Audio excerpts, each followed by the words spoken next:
Parliament ఎన్నికలు దగ్గర పడుతున్న నేపథ్యంలో కాంగ్రెస్ పార్టీ అభ్యర్థుల ఎంపిక పైన ఆచితూచి ముందుకు సాగుతుంది. ఇప్పటికే గ్రేటర్ హైదరాబాద్లో పాగా వేయాలని ఆలోచిస్తున్న కాంగ్రెస్ పార్టీ నలుగురు అభ్యర్థులను ఎంపిక చేసి వారి పేర్లను విడుదల చేసింది.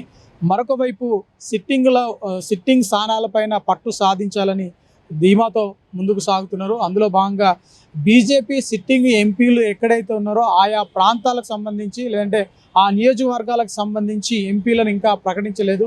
మరొక వైపు ఖమ్మము, ఆదిలాబాదు, కరీంనగర్, వరంగల్ ఈ 4 స్థానాలపైన కాంగ్రెస్ పార్టీ దృష్టి సాధించినట్టు తెలుస్తుంది. అయితే ఇదిలా ఉంటే గ్రేటర్ హైదరాబాద్కు సంబంధించి మల్కాజ్గిరిలో ఖచ్చితంగా గెలిచి తీరాలి. ఇప్పటికే మేము ఆ సిట్టింగ్లో ఉంది కాంగ్రెస్ పార్టీ. అందులో భాగంగానే ఇక్కడ నుండే కేసీఆర్ ప్రతనం స్టార్ట్ అయింది.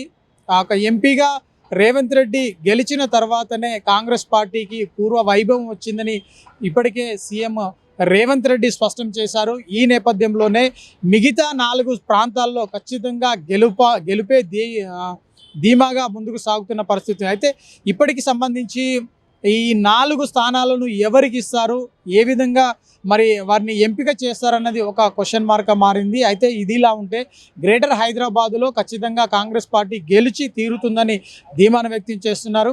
సిట్టింగ్ ఎంపీగా ఉండి కేంద్రంలో మంత్రిగా కొనసాగుతున్న కిషన్ రెడ్డికి ధీటుగా ఎదుర్కొనేందుకు సామాజిక వర్గానికి సంబంధించి దానం నాగేందర్ను ఎంపిక చేసి బరిలో దింపింది.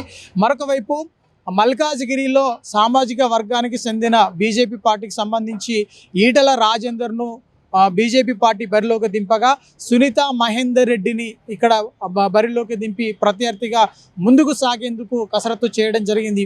ఇక చేవెళ్ళ ఎంపీకి సంబంధించి ఇప్పటికే రంజిత్ రెడ్డి సిట్టింగ్ ఎంపీగా ఉన్నాడు.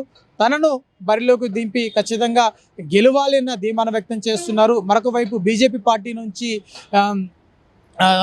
అక్కడ అంటే సీనియర్ నాయకుడు మాజీ ఎంపీ కూడా ఇక్కడ పోటీ ఉన్నారు.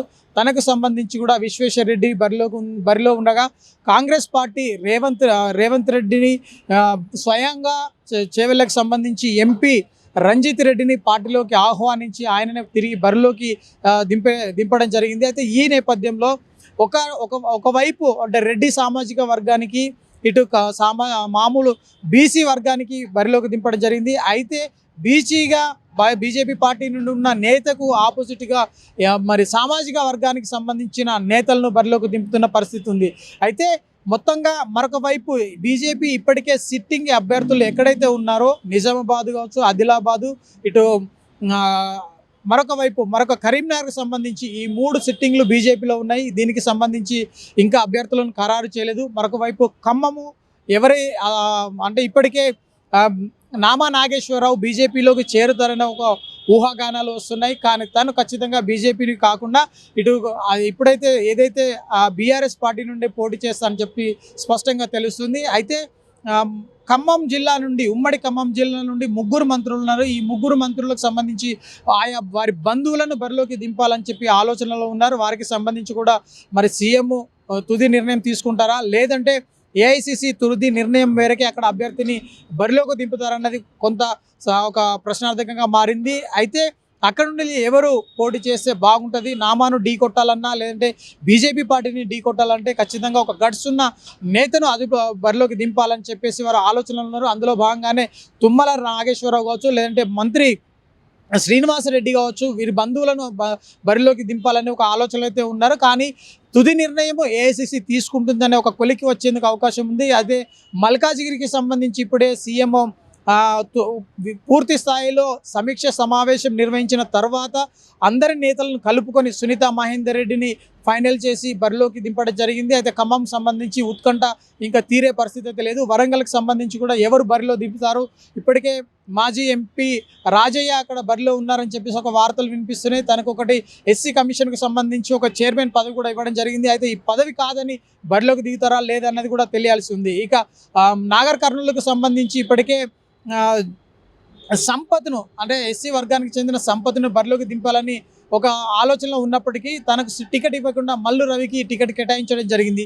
ఈ నేపథ్యంలో అంటే మొత్తం సమీకరణాలన్నీ కూడా కాంగ్రెస్ పార్టీలో చూస్తే సమీకరణాలన్నీ కూడా పూర్తి స్థాయిలో మారినాయి అని చెప్పుకోవచ్చు. ఒకవైపు ప్రతిపక్షానికి సంబంధించి రెడ్డి సామాజిక వర్గానికి ఉంటే బీసీ సామాజిక వర్గానికి సంబంధించి కొద్దిమందిని బరిలోకి దించారు. అయితే ఎస్సీ రిజర్వ్డ్ కాన్స్టిట్యున్సీలో ఉన్న వాటికి కొన్ని మాత్రము పేర్లు ప్రకటించడం జరిగింది. మరికొన్ని ప్రాంతాల్లో నియోజకవర్గాలకు సంబంధించి పేర్లు అయితే ప్రకటించలేదు. వీటికి సంబంధించి అంటే హోలీ పండుగ పర్వదినం ముగిసిన తర్వాత వీరికి సంబంధించి పూర్తి స్థాయిలో అభ్యర్థులను పేర్లు ప్రకటించే అవకాశం కనిపిస్తుంది. అంతవరకు ఏఐసిసి తీర్మానం చేస్తుందా లేదంటే పరిశీలన చేస్తుందా అనేది ఆయా ప్రాంతాలను పోటీ చేయాలని ఎవరైతే ఎదురు చూస్తున్నారో ఆ అభ్యర్థులకు ఒక ప్రశ్న అయితే ఉంది. వారిలో ఒక క్వశ్చన్ మార్క్గా ఉందని చెప్పుకోవచ్చు. ఇక పెద్దపల్లికి సంబంధించి గడ్డం వివేక్ కుమారుడు వినోద్ అండ్ గడ్డం వివేక్ సంబంధించి బంధువులను కూడా పేర్లు ప్రకటించడం జరిగింది. అక్కడ నుండి వివేక్ కొడుకునే స్వయానంగా పోటీ చేసే అవకాశం కనిపిస్తుంది.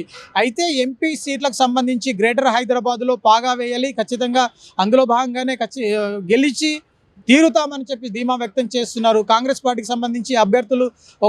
ఇప్పటికే గత రాజకీయాల్లో అనుభవం ఉంది, వారందరూ కూడా రాజకీయాల్లో పదవులు అనుభవించిన వారు ఉన్నారు. అయితే వారందరూ కూడా ఇప్పుడు ఎంపీగా మరొక అవకాశం ఇస్తే ఖచ్చితంగా గెలుపు తమదే అని చెప్పేసి చెప్తున్నారు. ఇక దానం నాగేందర్ గురించి మనం చెప్పుకోవచ్చు. ఖైరతాబాద్ ఎమ్మెల్యేగా ఇప్పటికే బీఆర్ఎస్ పార్టీ నుండి గెలుపొంది రాజకీయాల్లో ఉన్నాడు. గతంలో కాంగ్రెస్ పార్టీ నుండి కూడా మంత్రిగా పనిచేసిన అనుభవం తనకుంది. అయితే కేంద్ర మంత్రిని ఢీకొట్టునేందుకు ఆయనకు సత్తా ఉందా అని చెప్పేసి కాంగ్రెస్ పార్టీ పూర్తి స్థాయిలో పరిశీలన చేసిన తర్వాత తన పేరును ఖరారు చేసినట్లుగా తెలుస్తుంది. ఎందుకు అంటే గతంలో అంటే ఎంఐఎం కావచ్చు లేదంటే కాంగ్రెస్ కావచ్చు బీజేపీ అన్ని వర్గాలను కలుపుకొని పోయే తత్వం దానం నాగేందర్కు సొత్తు అని చెప్తున్నారు. అయితే ఇక్కడ దానం నాగేందర్ బీసీ వర్గానికి చెందిన వ్యక్తి, కేంద్ర మంత్రిగా ఉన్న కిషన్ రెడ్డి వర్గానికి చెందిన వ్యక్తి. అయితే బీసీలకు రెడ్డిలకు ఒక వేరియేషన్ ఉంటుంది కాబట్టి సామాజిక వర్గాన్ని కలుపుకొని పోయేందుకు ఎక్కువ అవకాశం ఉంది. అందుకే గెలుపు ధీమాను వ్యక్తం చేస్తున్నారు.